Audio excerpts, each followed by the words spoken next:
Well, I am sure the opposition will rally behind him and support him, even though he is in jail. People have campaigned for electoral office from prison in Turkey before. And with today's informal election, which he will certainly win as the opposition's candidate for president, they will continue to support him until he is actually disqualified from running in the next presidential elections. You know, with the charges leveled against him this morning, Ekrem Imamoglu is now facing 5 separate court cases. So the chances of him being convicted on at least one of those cases is rather high.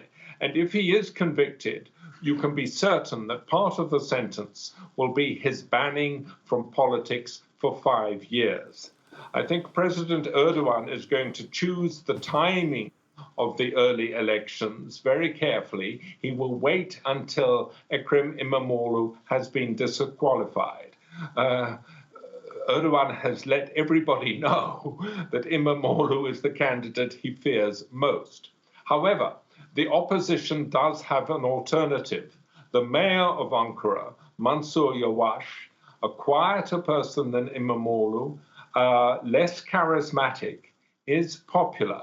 And opinion polls have said that Yavaş is actually more popular than Imamoglu and that he would beat President Erdogan in an election.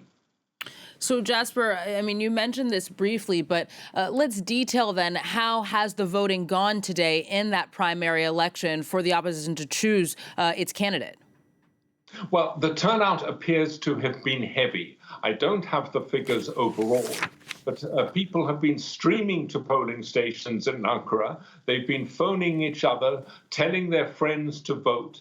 And the polling station outside the Muhtar's office, the Muhtar is the neighborhood head man, if you like, in my street, the man in charge said 1,500 people had voted today, including 2 citizens in their 90s who came along in their walking sticks, and several people in wheelchairs. I asked him what had surprised him about this election, and he said the way people had come without any obligation to express their anger. Now, this primary is an informal election. The Supreme Electoral Council of Turkey will not recognize it. President Erdogan will laugh at it. But this exercise has given that half of the country that tends to vote against Erdogan an opportunity to rally behind Imamoglu and take courage from seeing that lots of people share their view. And their view is simple, that the opposition should be able to choose its own candidate and not have its candidate disqualified by the president.